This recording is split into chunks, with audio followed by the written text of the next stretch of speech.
Hi everyone, it's Niamh here and welcome to my art journaling channel. Today we're going to be playing with using windows to frame your artwork, and this is working in the Dina Wakley journal between a canvas page between two of the cotton rag pages. So I'm going to go through making 3 pages in this journal, and you'll see the 4th soon as well. First thing I'm doing is starting off making a collage. So I've just covered my page with gel medium, and I'm just chucking down a whole heap of bits of paper that I have.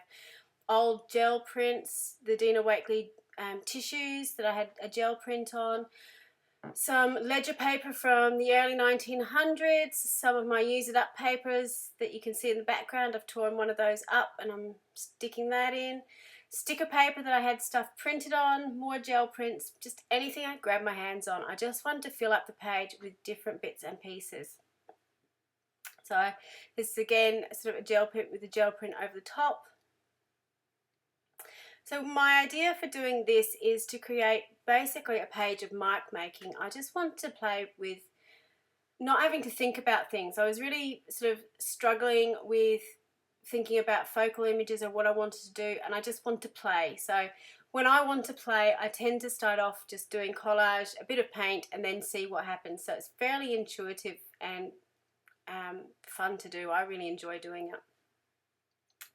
So once I've got everything sort of glued down, I then start to sort of go over the top with the gel medium just to make sure everything is sitting flat on the page.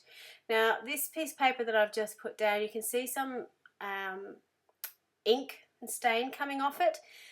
That was a piece of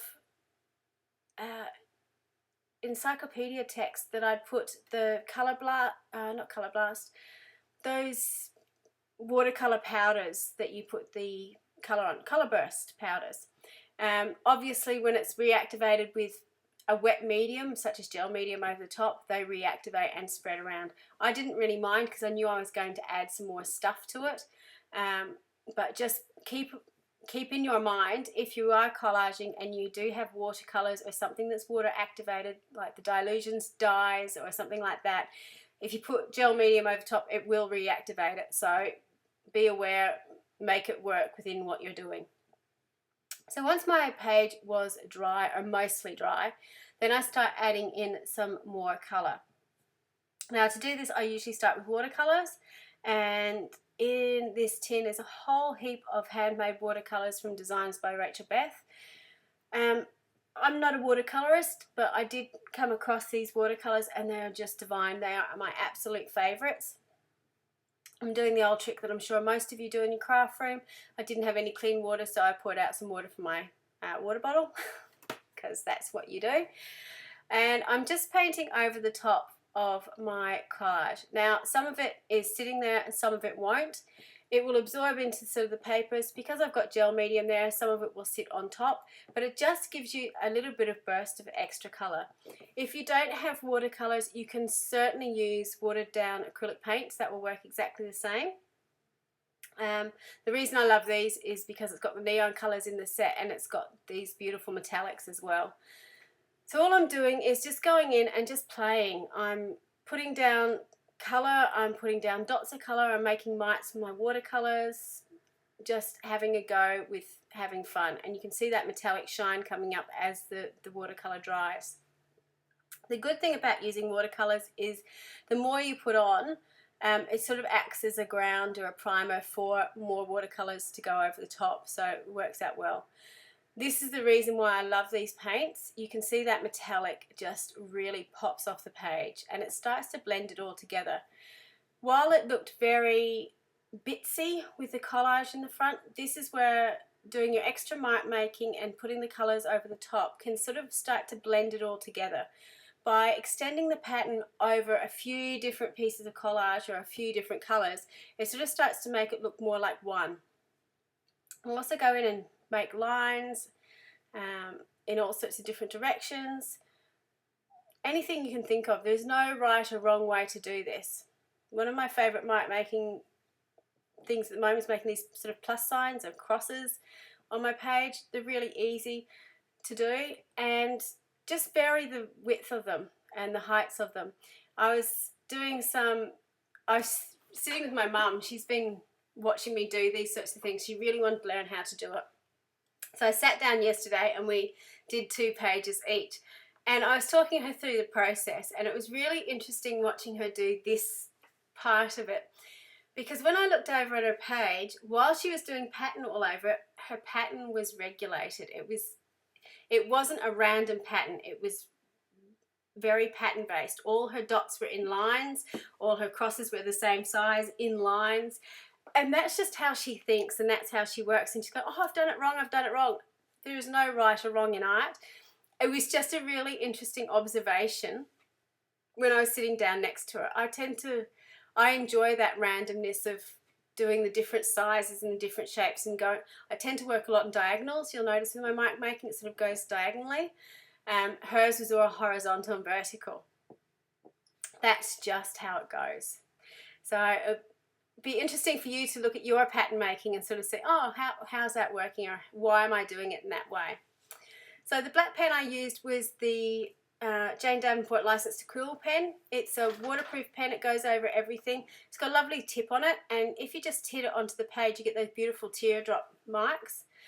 The ink that I put over the top, the metallic ink, is gold ink from Amsterdam ink, and it's beautiful. It takes a little while to dry though, so just be aware that if you put it down, it takes a little while to dry, but it stays that beautiful metallic colour.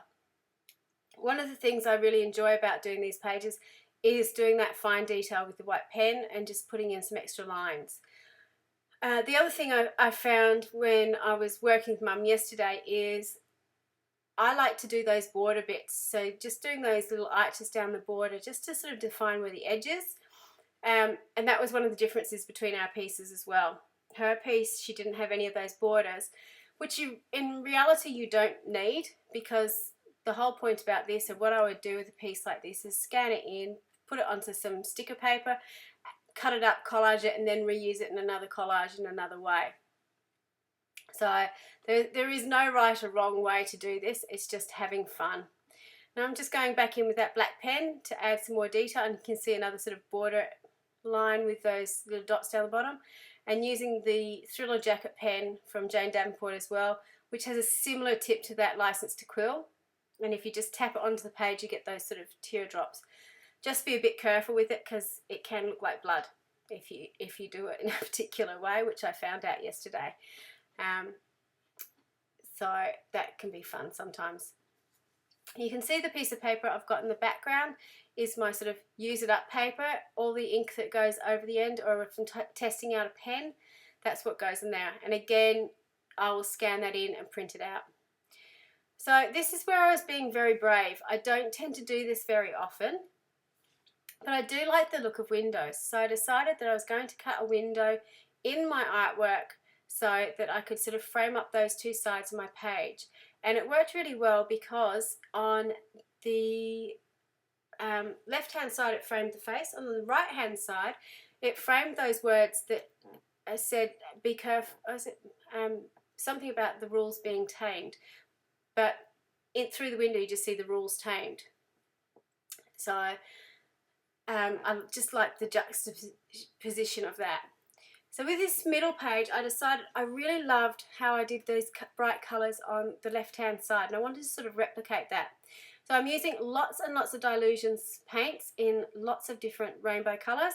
So I think this is peony pink, mushy peas, the calypso teal, bubblegum pink, sunshine yellow, lemon zest, and I can't remember what that green's called, but lots and lots of them. Crushed grape as well, and just spreading it out. Now the only thing you need to be aware of with the working on the canvas is it does take a little while to dry, and that can be really, really frustrating, particularly when you're sort of in the flow and you want to keep going. That's where having a heat gun will help, but it will still be damp to the touch, so just be aware about that. The page on the left was pretty much done exactly the same way you can see me doing there. I started off with a Jane Davenport tissue up in the top left hand corner, which I glued down, and then around it I just tried to use similar shades of the Dylusions paints, to sort of blend it into the background. And then I put over a Crafters Workshop stencil just with black over the top and put the Dina Wakely words down the bottom. And just on the stencil, on a few of the bits, I got a metallic pen and just added a little bit of interest to it. It was a really super quick and easy page to do, but I really liked how it worked out. So this page, I decided that I wanted to keep it fairly simple, but the rainbow just wasn't doing it for me, so I wanted to put some text on it. And I tend to always have text on my page in some way, shape or form. So I'm using this Flutter by Design stencil about creativity. And just with a makeup sponge and some black paint, just pouncing it up and down to get the pattern through. I'm not being particularly careful with it, and you'll see that when I take it off, but you don't need that much paint on your makeup sponge to get a really good impression. You can see I'm not putting that much paint out to begin with. Working on canvas will take a bit more paint than if you were just working in normal paper, so just be aware of that. Once I finished doing that, I decided to go down the side as well to just finish it off so it didn't have that funny border happening, and just repeated the process. Now you can see here, as I'm creating, I'm putting paint onto that piece of paper in the background. That ended up being one of my favourite parts of this whole project, that piece of paper, as it came out, and I'll show you a close-up of that in the end. But this is where I get a lot of my collage papers from.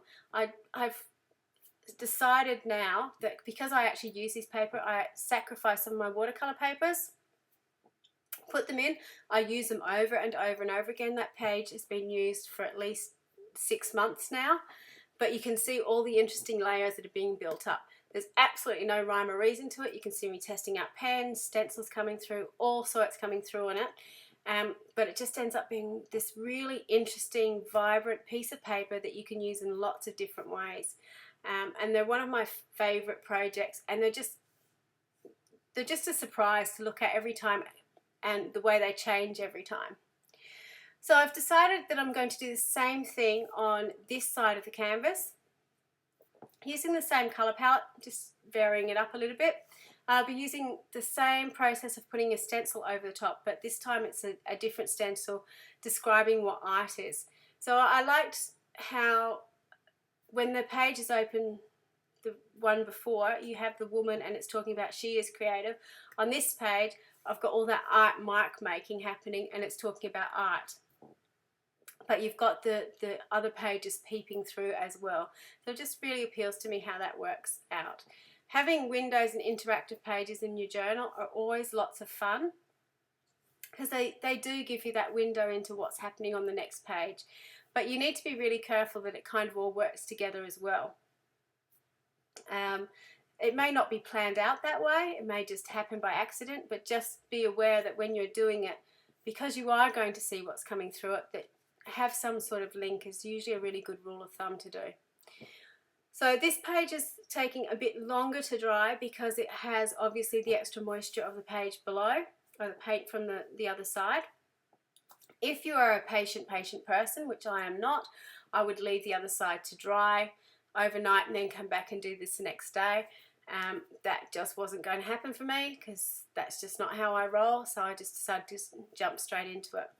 You can see I left this page with, I started doing it with sort of more cool colours, and I did that so I could add this pink into it to sort of pick up the pinks from the other page and just to brighten it up.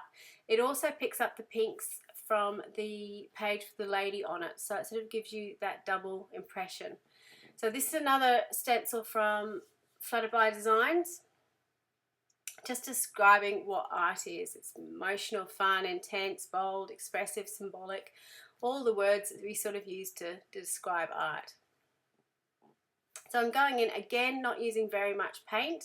You can see I had a bit of leak at the top. That's okay. There's no right or wrong. It always happens in some way, shape or form. If it really bugged me, I could go back in with paint and fix it up, but it just wasn't worrying me too much. So once I finished doing this, I decided I did need to put something down the edge. So I just used some collage paper that I had floating around to use as a bit of a mask so I could put some words down the edge. So I've got beautiful, and I can't remember what the word I put at the top. Let's have a look. unique and moody. I was obviously feeling moody that day. So yeah, so that just sort of finishes off the page, and that's pretty much the entire project. It ended up being really, really quick. It didn't take too long at all. So I'm just going into my junk journal and putting in the extra paint so nothing gets wasted, and just spreading that out. And I think I ended up doing a really nice page with that about sunshine and when the clouds go away, when you don't see the shadows when you're facing sunshine or something like that, quote with it. So I was obviously feeling in a bright rainbow mood this day when I was working in my journal. That's one thing I do love about your journals. You kind of can work out how you're feeling as you're going along and seeing what you're creating. So this is the finished page, and this is a close-up. Again, that's the collage tissue and the stencils over the top. And then going into the mark making page with all the different marks and layers on it. And these are the double spreads, so how it sort of works all together and what you can see through the window. So I would encourage you, if you haven't tried doing some windows in your journals, to have a go at it.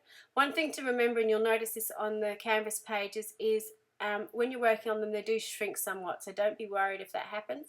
And that is my use it up page that I ended up with, which I absolutely fell in love with. So that's going to be used lots in the future. Thank you so much for watching today, and I hope to see you next time. Bye.